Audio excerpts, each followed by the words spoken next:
In the name of the hard-working Americans who make up our forgotten middle class, I proudly accept your nomination for President of the United States. When I look out at all of you, you know what I see? I see America's future. 100 miles and 24 years separates the 1992 New York Democratic Convention from the one that will open here in Philadelphia on Monday. But the distance is far greater than a matter of miles or years. Despite the familial link, the Democratic Party that will nominate the second Clinton is sharply different in makeup and philosophy from the one that nominated the first. Bill Clinton's campaign was based on the idea that voters did not trust the Democrats with their safety or their money.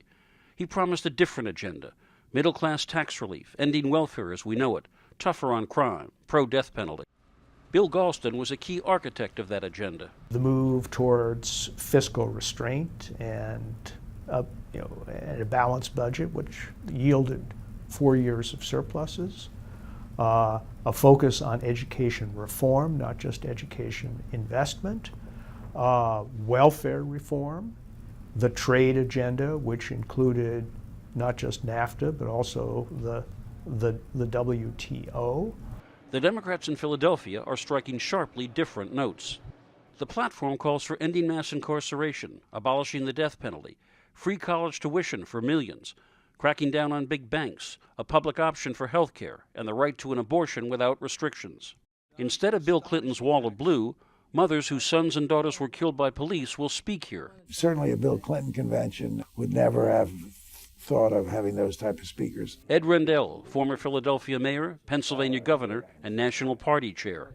There's no question the left wing is more progressive, it's more active, it's more into advocacy than it ever has been. I remember Bill Clinton saying endlessly, and Hillary too, abortion should be safe, legal, and rare. That's not in the platform. Rare is out. We've become, the progressive wing of the party is more dominant than it's been. One reason is demographics. Racial minorities, voters under 40, and college-educated whites are an increasingly dominant force. When Bill Clinton won re-election in 1996, he lost the white vote to Bob Dole by just 3 percentage points. Barack Obama won re-election in 2012, despite losing the white vote by 20 points to Mitt Romney.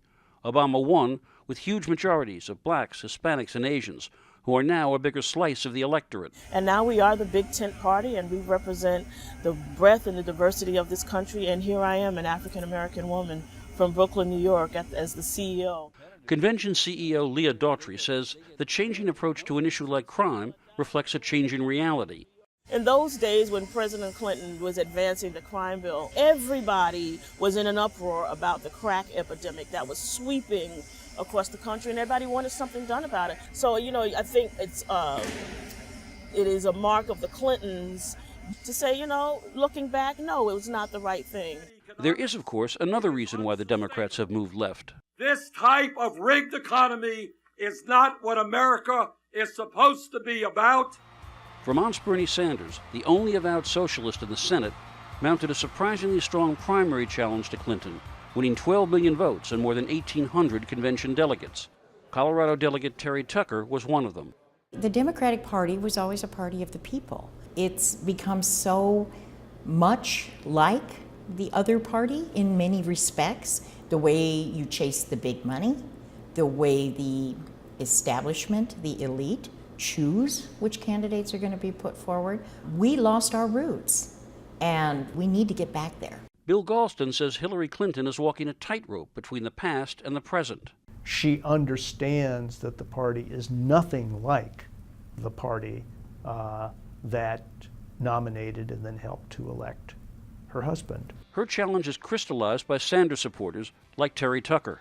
So if I could get you into a time machine and you somehow could travel back to 1992, what would you tell them was going to happen to their party 24 years when there's another Clinton on? I believe there were some people that were trying to tell them that you're shutting out a huge part of the party, and it's going to have consequences. But if they say to you, hey, you know what? We did put a 2-term Democrat in the White House, so maybe Bill Clinton was onto something. You've got winning elections down.